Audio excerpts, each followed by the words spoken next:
So welcome back to the channel. पिछली videos में हमने सीपीयू और नंबर सिस्टम को देख लिया था। ठीक है, वहाँ से क्वेश्चंस आ सकते हैं। अब हम देखेंगे मेमोरी। ये एक बहुत इंपॉर्टेंट टॉपिक है कंप्यूटर का। तो अब हम मेमोरी को समझेंगे। इसमें इतनी वीडियोस नहीं आएंगी क्योंकि ये एक सिंपल टॉपिक है, बट फिर भी हम थोड़ी सी डेप्थ इसमें भी ट्राई करेंगे, थोड़ी सी डेप्थ में हम जाएँ। ठीक है, तो अगर हम मेमोरी देखें तो सबसे पहले ना मैं ये जो डायग्राम है इसमें मैंने जो हम पढ़ चुके हैं वो सीपीयू है, राइट। तो सीपीयू हमारा ये रहा। अगर आप सीपीयू को देखो, इसमें जनरल पर्पस रजिस्टर्स हैं कुछ। ये देखिए, ये हमारे जनरल पर्पस रजिस्टर हैं। उसके बाद ये स्पेशल पर्पस रजिस्टर हैं ये। ठीक है, ये हमारे स्पेशल पर्पस हैं। तो अगर आपको याद हो तो मैं आपको बताता था कि प्रोग्राम काउंटर क्या करता है, नेक्स्ट इंस्ट्रक्शन का एड्रेस सेव करता है। वो सप्लाई करता है एड्रेस को मेमोरी एड्रेस रजिस्टर के पास, फिर वो यहाँ से मेमोरी के पास जाता था, राइट। एड्रेस, फिर मेमोरी वहाँ से इंस्ट्रक्शन को ढूंढ के एक्यूमुलेटर में लाती थी, फिर वो इंस्ट्रक्शन रजिस्टर में जाता था। इंस्ट्रक्शन उसके बाद कंट्रोल यूनिट को मतलब कंट्रोल यूनिट के आधार पे वो क्या काम करना है उसके हिसाब से वो उसको फर्दर इंस्ट्रक्शन जैसा था उसके हिसाब से कंट्रोल यूनिट उससे काम करवाता था। फॉर एग्जांपल, अगर अरिथमेटिक कोई फंक्शन था तो वो उसको अरिथमेटिक सर्किट के पास भेजता था। उसके बाद उसे एमबीआर में भेज के और यहाँ सेव करा देगा, और अदरवाइज़ अगर उसे वापस मेमोरी में सेव कराना है तो यहाँ करा देगा मेमोरी में। ठीक है, तो इस तरह होता था। अगर आपको ये याद हो तो मैंने ये आपको बताया था। अगर आपने ये वीडियो नहीं देखी आपको एक बार देखनी पड़ेगी, थोड़ी सी आपको इससे आइडिया लग जाएगा। ठीक है, तो कुल मिला के बात ये है कि सीपीयू के अंदर ये जो रजिस्टर्स हैं या स्पेशल पर्पस रजिस्टर्स हैं, ये भी कुछ स्टोर करते हैं, राइट। तो अब जैसे ये स्टोर करते हैं, मे बी इनका साइज़ छोटा है, ठीक है, क्योंकि ये एड्रेस स्टोर करता है। तो मे बी 4 बिट हो, 8 बिट हो एक रजिस्टर का। फॉर एग्जांपल जैसे ये 4 बिट का हो, स्टोरिंग कैपेसिटी इसकी भी 4 हो। कुछ अगर स्पेशल पर्पस हैं तो मे बी इसकी 8 हो, बट जनरली इनकी जो साइज़ रहती है वो छोटी रहती है। ठीक है, बट ये होते मल्टीपर्पज़ हैं क्योंकि इनका कनेक्शन इंटरकनेक्टेड रहते हैं, मैंने आपको बताया था।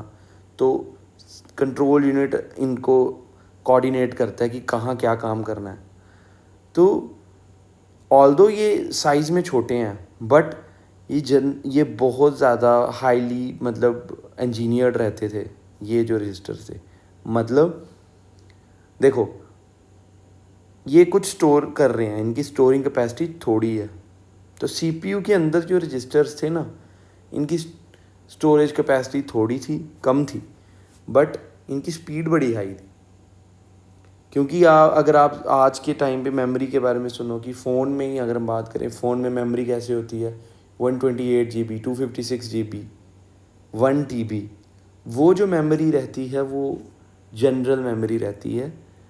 वो सारी मेमोरी इतनी हाईटेक नहीं होती जैसे ये है ना, ये जो इसके अंदर आप देख रहे हो, इतनी हाईटेक मेमोरी वो नहीं रहती थी। ठीक है, तो ये हाईली इंजीनियर्ड, इसको इस तरह से इनके अंदर को किया हुआ था कि इंटरकनेक्टेड थे। बट कंप्यूटर को डाटा तो कंप्यूटर के काफ़ी चाहिए ना। अगर आप इससे 8 बिट 4 बिट से काम तो होगा नहीं। तो फिर क्या किया गया कि जनरल मेमोरी का कॉन्सेप्ट लाया गया कि जनरली मेमोरी कैसी होनी चाहिए, कि क्योंकि सारी मेमोरी हाईटेक और इंटरकनेक्टेड नहीं हो, कोई चक्कर नहीं है उसके मेमोरी सेल्स, बट अगर ज़रूरत पड़े तो वहाँ से हम उठा के वो सीपीयू में ले आएँ तो उसको फास्टर वो प्रोसेस हो जाए। तो इसीलिए सीपीयू जैसे हमारे पास मेमोरी की साइज़ छोटा था और कॉस्ट इसकी हाई थी, क्योंकि इसको बनाने में टाइम लगता था और काफ़ी इसके जो सर्किट्स थे वो माइक्रोस्कोपिक सर्किट्स वो काफ़ी ज़्यादा कॉम्प्लेक्स थे। तो फिर क्या बात हुई कि थोड़ी जनरल मेमोरी भी हमें चाहिए। तो फिर बात आती है सिंपल मेमोरी की। जो जिसके सेल्स इंटरकनेक्टेड नहीं है, जिसका सर्किट जो डायग्राम है, जो सर्किट कॉम्बिनेशन है वो इतना टफ नहीं है, जिसका सिंपल काम है कि उसे डाटा स्टोर करना है। जो डाटा कैसे होता है, बिट्स में। तो जब वो उसको डिज़ाइन किया गया तो उसमें जो उसको डिज़ाइन करने की जो कॉस्ट आई वो कम आई। अब वो क्योंकि उसका सर्किट इस हिसाब से नहीं था तो उसकी स्पीड भी कम रहेगी, और ऑब्वियसली कॉस्ट कम है तो उसका साइज़ बढ़ा दिया हमने। तो इस तरह हमारे पास मेमोरी आई। मेमोरी को इस तरह हम यूज़ करते थे। अब मेमोरी में भी हमने क्या किया कि मेमोरी में भी हमने एक टाइप से कुछ सेक्शन मेमोरी की हमने फास्ट रखी, क्योंकि सीपीयू की तो बिल्कुल ही थोड़ी है ना, जैसे 4 बिट्स 8 बिट्स है, ऐसे काम नहीं चलेगा। तो हमने कुछ सेक्शन मेमोरी में भी हमने फास्ट रखने की कोशिश की। फिर हमने मेमोरी की कुछ सेक्शन को थोड़ा फास्ट किया, फिर उसकी कुछ सेक्शन को थोड़ा फास्ट किया, तो वो फिल्टर्ड हो जाए, राइट। तो फॉर एग्जांपल अगर आपको मैं बताऊं तो सीपीयू के अंदर जो मेमोरी है, इसका तो मैंने आपको बता दी ये क्या चीज़ है, ठीक है। अब इसके अलावा अगर मैं आपको मेमोरी बताऊं, जो रैम रोम मैंने कैश ये जो लिखा हुआ है ना, इसके बारे में बताऊं तो आप ऐसे समझो। देखो फॉर एग्जांपल आपके पास लाइब्रेरी है, लाइब्रेरी के अंदर बुक्स पड़ी हुई हैं, ठीक है। अगर आपको मैं बोलूं कि मुझे एक बुक चाहिए, तो मुझे उसके नाम नहीं पता है, बट मैंने उसके अंदर कुछ पढ़ा हुआ है। बस मैं ये कह रहा हूँ कि लाइब्रेरी में हज़ारों बुक्स हैं, तो मैं आपको कह रहा हूँ कि मैंने उस टॉपिक, एक फॉर एग्जांपल एक पर्टिकुलर टॉपिक है, तो मैं उस टॉपिक की बात करके मैं लाइब्रेरियन को कहता हूँ कि मुझे वो बुक चाहिए। तो वो कंफ्यूज हो जाएगा कि यार हज़ारों बुक्स में मैं एक टॉपिक से कैसे पता कर लूँ, ठीक है। तो फिर उसने क्या किया होगा, उसने एक बुक्स का एक लॉग रखा होगा, ठीक है।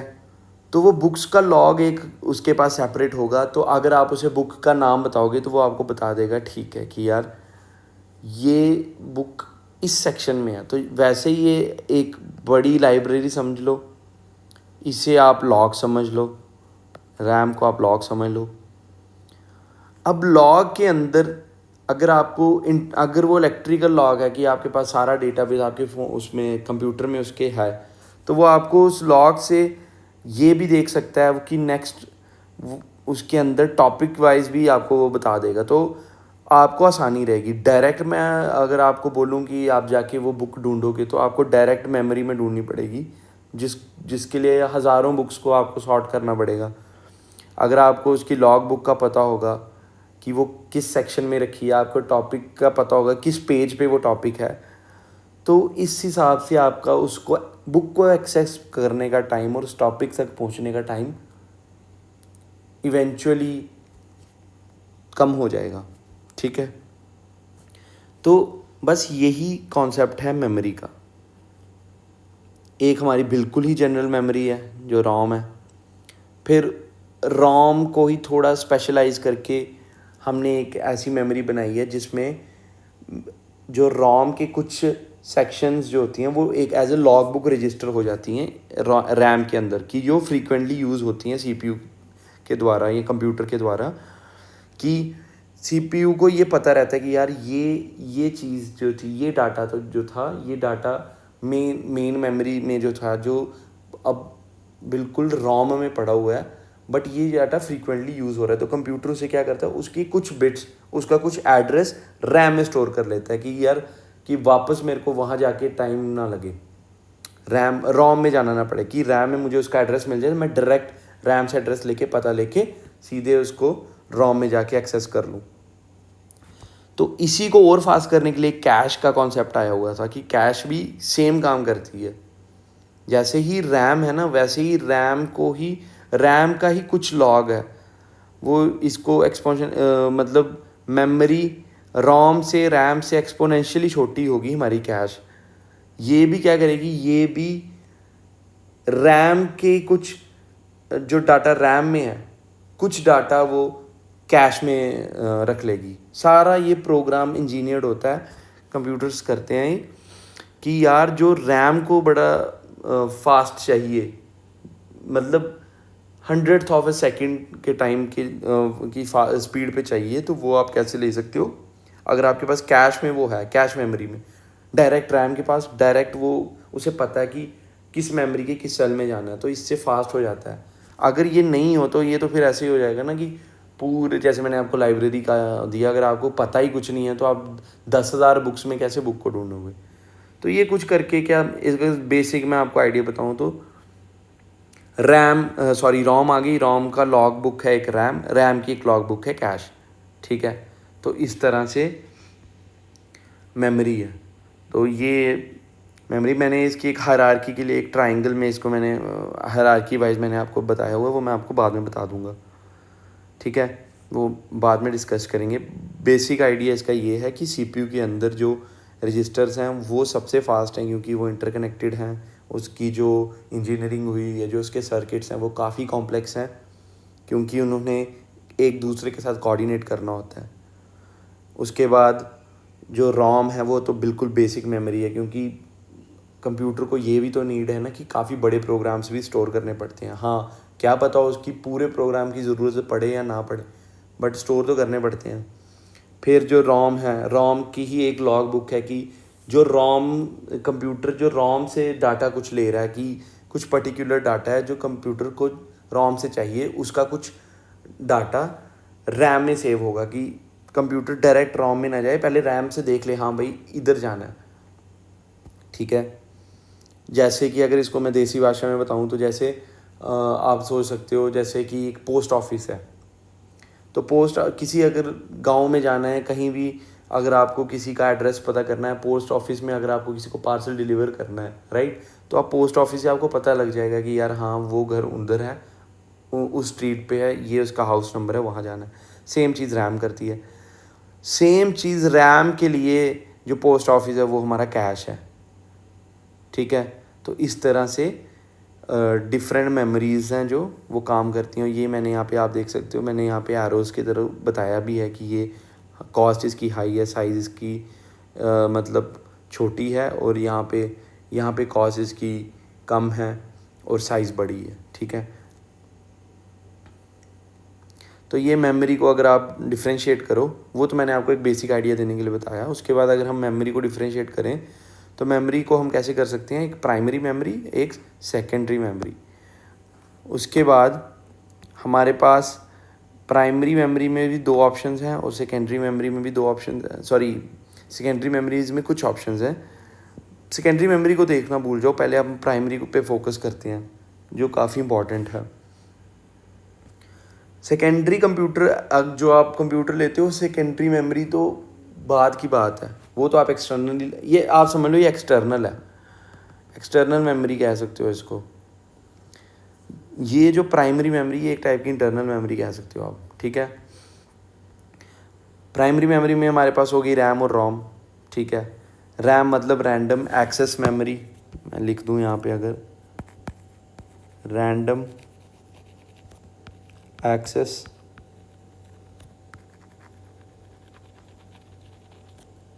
ये है रीड ओनली मेमोरी, ठीक है। रैम के पास हमारे पास दो ऑप्शंस आते हैं रैम में, एक होती है एस रैम और एक है एस रैम में जो एस है उसका मतलब है स्टैटिक,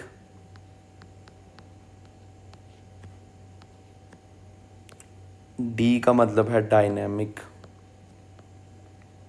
आगे बताऊंगा ये क्या काम करती हैं। उसके बाद रोम है, ये जो है पी रोम मतलब प्रोग्रामेबल रोम, ई पी रोम मतलब electronically programmable ROM, double E P R O M मतलब इलेक्ट्रॉनिकली इरेजेबल प्रोग्रामेबल रोम, ठीक है। ये बाद में बात करेंगे क्या चीज़ है। तो ये हमारे पास हैं। उसके बाद एस रैम डी रैम में इसके वर्जन्स हैं थोड़े से, ठीक है। मेन चीज़ आपको ये, यहाँ तक तो आपको पता होना ही चाहिए, ये जो है ना यहाँ तक आपको पता होना ही चाहिए, यहाँ तक, ठीक है। उसके बाद रोम की बात करेंगे बाद में, पहले आप देखो सेकेंडरी मेमोरी में हमारे पास मैग्नेटिक टेप है, डिस्क है, ऑप्टिकल डिस्क है, फ्लैश मेमोरी है। ये तो आजकल यूज़ भी नहीं होती हैं ये जो है, बट स्टिल हमें एक बार देखना तो है ही क्या है। तो क्योंकि आज हमारे पास SSD आ गई हुई हैं जो काफ़ी फास्ट रहती हैं। तो ये हमारी मेमोरी हो गई, ठीक है। अब मैंने जैसे आपको रैम के बारे में बताया, ये कुछ अगर आप काफ़ी इंटरेस्टेड हो तो आप देख सकते हो। वैसे इतनी डेप्थ में कभी नहीं पूछेंगे, वो कुछ ज़्यादा ही डेप्थ है, बट स्टिल जैसे आप ये देखो, पहली जो मैंने डायग्राम है यहाँ पे रखी हुई, ये जो है ये हमारी है डायनामिक रैम है ये, ठीक है। यहाँ पे हमारे पास ये कैपेसिटर है, ये हमारे पास एक कैपेसिटर है, ट्रांजिस्टर, और ये ग्राउंड हुआ है। अब इसकी प्रोसेसिंग को समझना काफ़ी डेप्थ हो जाएगी, इतना तो कभी नहीं पूछेंगे, इसके डायग्राम भी नहीं पूछेंगे। बट क्योंकि मैंने आपको बाद में स्टैटिक रैम और डायनेमिक रैम में डिफरेंस समझाना है, ठीक है। तो उसके लिए मैं आपको ये 2 डायग्राम सिखा रहा हूँ। ये पहले आप ये देख ली। अब ये जो है यहाँ पे देखिए, ये हमारे पास है स्टैटिक रैम। स्टैटिक रैम में देखो, ये हमारे पास नॉट गेट है, ये नॉट है। नॉट गेट को हम इन्वर्टर भी कहते हैं। अगर आपको पढ़ा हो, अगर आपने 11th 12th में थे गेट्स, नॉट गेट को हम इन्वर्टर कहते हैं। अगर नॉट गेट इस तरह होता है, राइट, यहाँ पे 1 जब जाता है, सप्लाई होता है, तो यहाँ पे 0 हो जाता है। अगर यहाँ पे 0 होता है, यहाँ पे 1 हो जाता है, ठीक है। ये नॉट गेट है। ये 2 ट्रांजिस्टर्स लगे हुए हैं, ट्रांजिस्टर 1, ट्रांजिस्टर 2। उसके बाद ये वर्ड लाइन है। वर्ड लाइन कुछ नहीं, डाटा की लाइन है, इसी को कह सकते हैं आप। यहाँ से डायरेक्ट डाटा की कुछ बिट्स को हम भेजते हैं, जो वर्ड लाइन कह लो। तो ये बिट वाइज लाइन है, मतलब सिंगल बिट्स के लिए लाइन है, ठीक है। यहाँ पे देखो, ये अगर यहाँ पे 1 सप्लाई हो रहा है तो दूसरा 0 होगा, इसलिए अगर यहाँ पे 0, देखिए अगर यहाँ पे 1 है, यहाँ 0 होगा, यहाँ 0 होगा, यहाँ 1 होगा, तो यहाँ 0 होगा, क्योंकि ये एक दूसरे के ऑपोजिट रहेंगे। ये स्टैटिक रैम का डायग्राम है। आप देखो, ये जो है ना, इसका diagram is complex, circuit is heavy. देखो कितना कुछ है इसमें। यहाँ पे देखिए, सर्किट इज सिंपल, क्या यहाँ पे है ही क्या? यहाँ पे 2 चीज़ें ही हैं, एक कैपेसिटर और एक ट्रांजिस्टर है। यहाँ पे कितना कुछ है, गेट्स हैं, कैपेसिटर है, सॉरी गेट्स हैं और ट्रांजिस्टर्स हैं, बट वो किस तरह है, देखिए 2 चीज़ें लगी हुई हैं, कितना बेसिक है, ठीक है। तो इसका बेसिक आइडिया तो ये भी आपको आ जाएगा कि डायनेमिक रैम है वो काफ़ी चीप रहेगी स्टैटिक से, ठीक है। बाद में आ गई बेसिक रोम। जो है बेसिक रोम में क्या है, ये डिकोडर है। अगर आप इलेक्ट्रॉनिक या डिजिटल लॉजिक जिन्होंने पढ़ा हुआ है ग्रेजुएशन में, उनको पता होगा। अदरवाइज इतनी डेप्थ में जाएंगे नहीं। ये डिकोडर है, देखिए 6 लिखा हुआ है ना। अगर बस इसकी बेसिक ये आइडिया है कि देखो, अगर आपको मैं बोलूँ कि आपके पास 2 बिट्स हैं, ठीक है, 2 बिट्स हैं, तो 2 बिट्स से कितने कॉम्बिनेशन बनते हैं? एक बन जाएगा 0 0, एक बन जाएगा 0 1, एक बन जाएगा 1 0, एक बन जाएगा 1 1, ठीक है। ये बना हमारा 2 बिट्स से, ठीक है, 2 बिट से बना। उसके बाद अगर आपको बोलूँ 3 बिट्स हैं, 2 बिट्स मतलब 2 टू द पावर 2 करोगे तो 4 कॉम्बिनेशन बन रहे हैं। देखिए 4 कॉम्बिनेशन है। अगर 3 बिट्स हैं, 2 to the power 3 is equal to 8 combinations, ठीक है। कैसे? 0 0 0 0 0 1 0 1 0 0 1 1 1 0 0 1 0 1 1 1 0 1 1 1। ये अगर आप देखो कितने हैं, 1 2 3 4 5 6 7 8, ये टोटल 8 कॉम्बिनेशन हैं।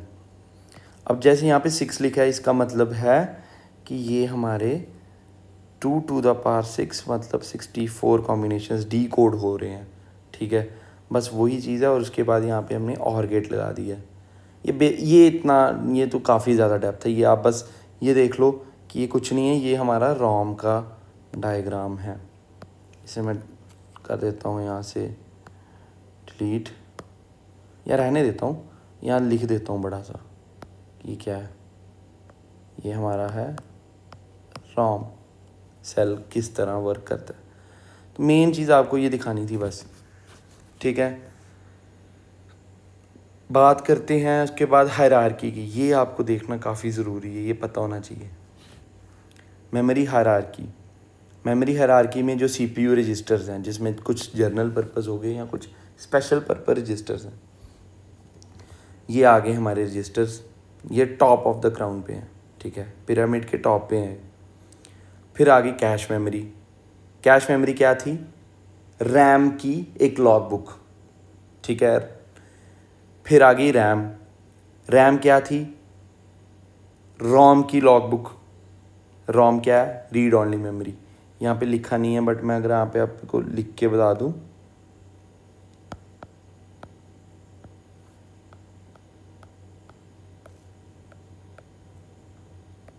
देखो यहाँ पे रोम नहीं लिखा हुआ, ठीक है।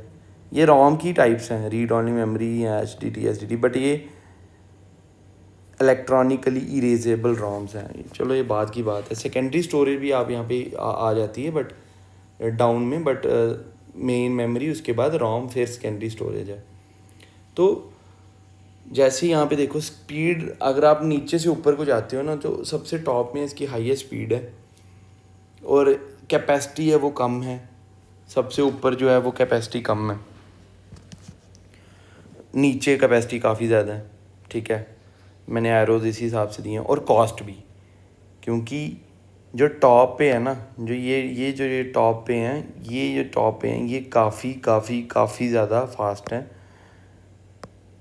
इनको बनाने में, इंजीनियरिंग करने में इसकी काफ़ी टाइम लगता है और काफ़ी कॉम्प्लेक्स रहते हैं नीचे के जो रोम्स वगैरह हैं इनसे। इसीलिए इनकी जो कॉस्ट है बनाने की और ख़रीदने की जो आती है, वो काफ़ी सस्ती आती है। तो ये अभी तक की कुछ मैंने आपको आइडिया दे दिया कि क्या क्या था, ठीक है। बेसिक आइडिया क्या है कि रजिस्टर्स हैं जो CPU के अंदर, वो फास्टेस्ट हैं। उसके बाद जो मेमोरी है, मेमोरी में जनरल मेमोरी है। उसके बाद उसकी एक लॉग बुक है जो रैम है। फिर रैम की भी एक लॉग बुक है, ठीक है, जो कैश है। Log book in the sense कि जो फ्रीक्वेंटली जो सॉफ्टवेयर हम कंप्यूटर पे ओपन कर रहे हैं, जो काम कर रहे हैं, वो लॉग में, कैश के लॉग में सेव है। तो जैसे ही आप उस पर क्लिक करोगे तो हंड्रेड्स ऑफ ए सेकेंड में, मतलब आपकी आई ब्लिंक करने से पहले भी खुल जाएगा, क्योंकि वो कैश में पहले से सेव। हाँ भाई, ये काम, मतलब जो रीसेंट काम हो रहा है, ये कंप्यूटर ने सेव किया, वो हाँ भाई यहाँ जाना है, तो वो रैम के पास जाता है, with in fraction of A second वो रोम के पास जाता है। अगर ऐसा ना हो तो उसे काफ़ी टाइम लगेगा, ठीक है। उसके बाद मैंने आपको क्लासिफिकेशन बता दी हुई है रैम और रोम की। डायग्राम बता दी डायनेमिक स्टैटिक की। डायग्राम में क्या था, जो डायनेमिक रैम है वो काफ़ी ज़्यादा सिंपल है स्टैटिक रैम से, और रोम में मैंने बता दिए कॉम्बिनेशंस के हिसाब से डिकोडर लगा हुआ है और गेट्स हैं। उसके बाद हायरार्की बता दी, CPU, कैश, मेमोरी और सेकेंडरी और रोम। CPU के जो रजिस्टर्स हैं वो सबसे फास्ट हैं, इसलिए उनकी स्पीड काफ़ी हाई है, बट उनकी कॉस्ट काफ़ी ज़्यादा है, क्योंकि वो मल्टीपर्पज़ हैं। और जो सबसे नीचे है रोम है, और जो सेकेंडरी स्टोरेज है, उसका सिर्फ बेसिक काम है स्टोरेज का, तो उसको इंजीनियर करने में आसानी है, उसके सर्किट्स इजी हैं, तो इसीलिए उसकी कॉस्ट कम है और उसका साइज़ हम ज़्यादा बढ़ा सकते हैं। तो ये आज की वीडियो थी। तो मैं आपको कल की वीडियो में SRAM और DRAM मैंने जो आपको बताया उसके बारे में बताऊँगा, और जो सेकेंडरी स्टोरेज डिवाइसेस हैं उसके बारे में मैं आपको थोड़ा बताऊंगा। मेन चीज़ रहेगी कल की वीडियो में डिफरेंस, इसके डिफरेंस से, क्योंकि आज के एग्ज़ाम्स जैसे आ रहे हैं कंप्यूटर में, वो इसका डिफरेंस पूछ सकते हैं। एस रैम और DRAM का डिफरेंस पूछेंगे वो, इसके बेसिक पे एक MCQ आएगा। तो हम ये देखेंगे कल। तो थैंक यू।